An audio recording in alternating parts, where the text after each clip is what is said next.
In this economy, trying to grow any business or career is really difficult. So, today I'm going to be talking about why personal branding is one of the key elements of career growth in 2025. First off, when you start building a personal brand, you're starting with a warm audience. You've already got followers on your account, people from your sports teams, from dance recitals, from drunken nights out, from communities that you're a part of. You already have people on your Facebook, on your Meta, on your TikTok, on your Instagram. If you've been doing YouTube, you might have some YouTube followers, but essentially your personal accounts already have people that know you, that have had some sort of personal experience with you, hopefully, whether it be school or in a community, and they already kind of have an idea about the type of person that you are. They might not know your values and the products or services that you provide, but they kind of already have an idea of who you are, who you're about. Like if I go on my Facebook and I look at people, I could be like, oh, so and so, yeah, they were into music and they were really friendly. Oh, so and so, they were an absolute cow and I really didn't like them. You already have a story, they already kind of have an idea about what you're about and an opinion about you. So once you start communicating to them, you could be like, I'm starting a blog, would really appreciate it if you're interested in this, if you go give me a follow. Starting to do digital marketing services on the side. If you need any of these services, hit me up. This is a great example, right? If I went to a spiritual event and you and I connected to the point where we became friends on Facebook, and you let me know that you're either running a workshop or you're starting to do some private sessions or whatever it may be along those lines, I'm going to be more inclined to be like, oh my gosh, I really like that person, and if they're now doing this, I'd love to go, I'd love to try it, right? Because you already somewhat resonate with that person, you already somewhat know what they're about and kind of know the experience that you're going to be getting. Next, number two, your identity is unique to you. It's not hard to differentiate from someone when the differentiator is your face, your personality, the way that you show up, the way that you say hello to people, the way that you encourage people, the vibe that you give. It's so much easier to be unique when the unique aspect is you, right? Because think about it from a business perspective. Sometimes the only way you can be unique is if you offer a free consultation, which is not unique anymore.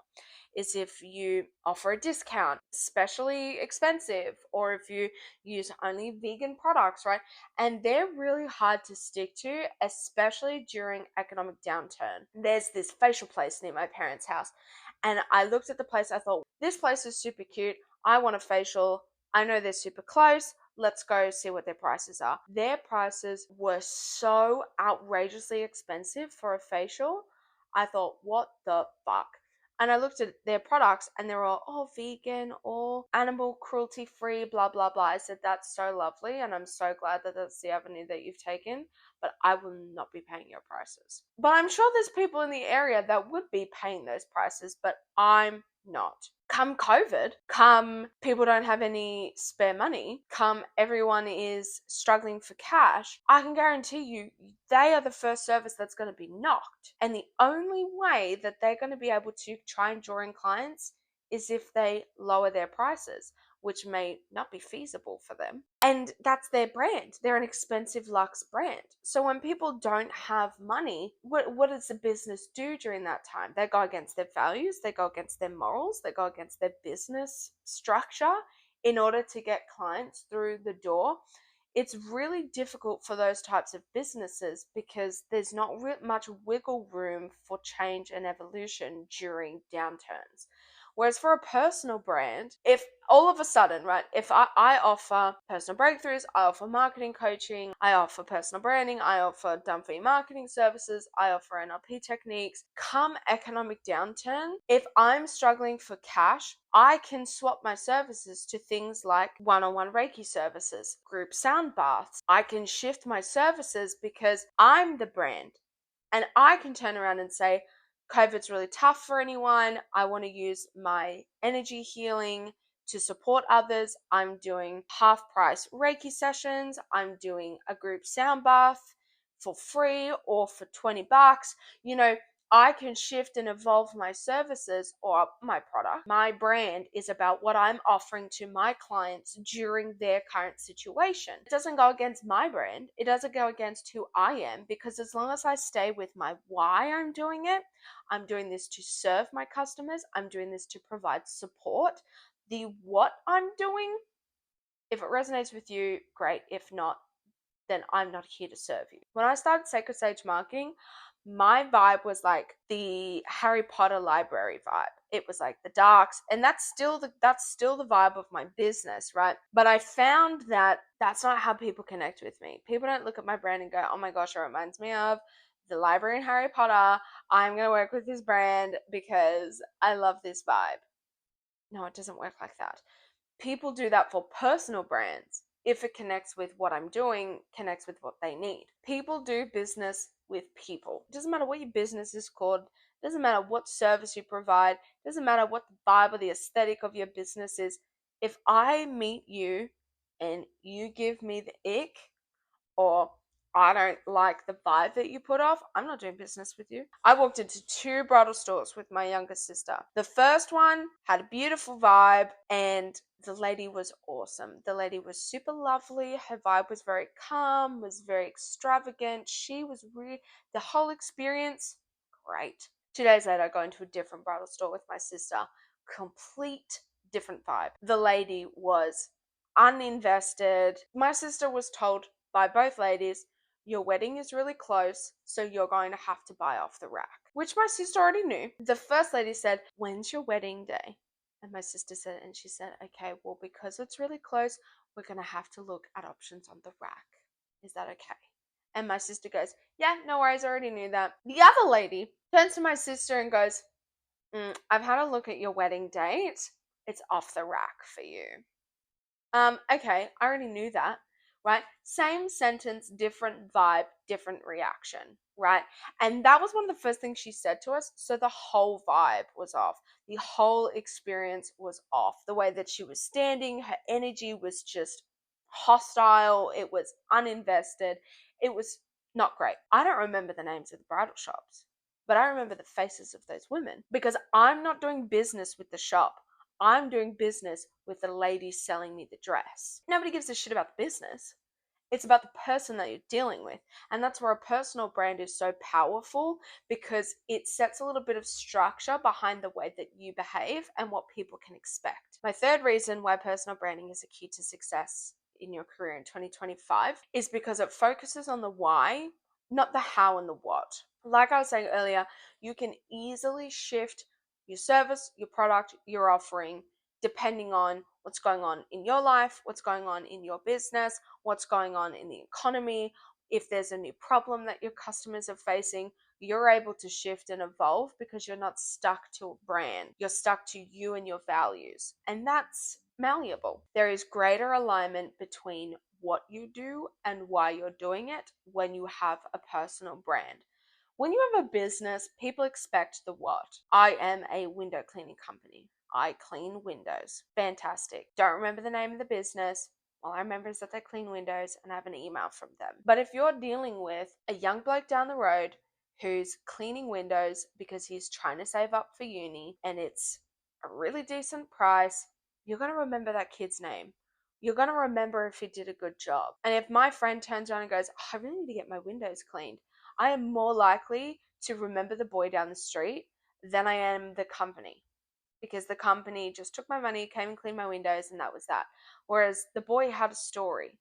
The boy was cleaning my windows because he's trying to save up for uni, and I feel like I'm supporting him and my money is going to a good cause, which is really important for younger generations these days.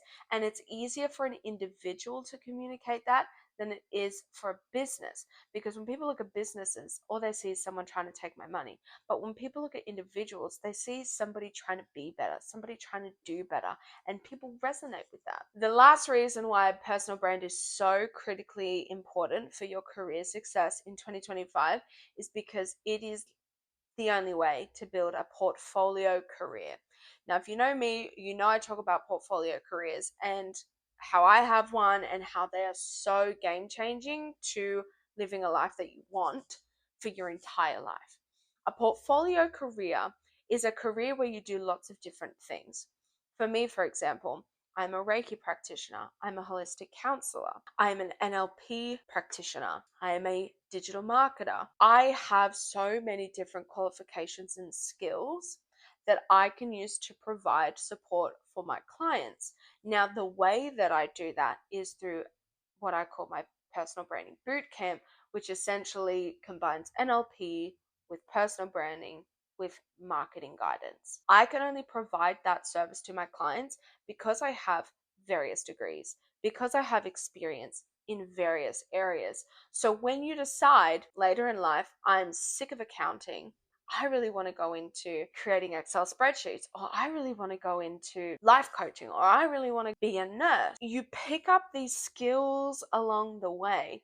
And essentially, when you're trying to go find a job, you're essentially saying, I'm better at this. I can use this one skill to benefit your business. But a portfolio career is like, I'm picking up all of these skills, I'm picking up all of these experiences and qualifications that light my soul on fire, and then I'm going to find a way that I can serve other people using all of these things. The only way this works is if you focus on why, not what or how. There's a concept by Simon Sinek. You can read about it in his book, Start With Why.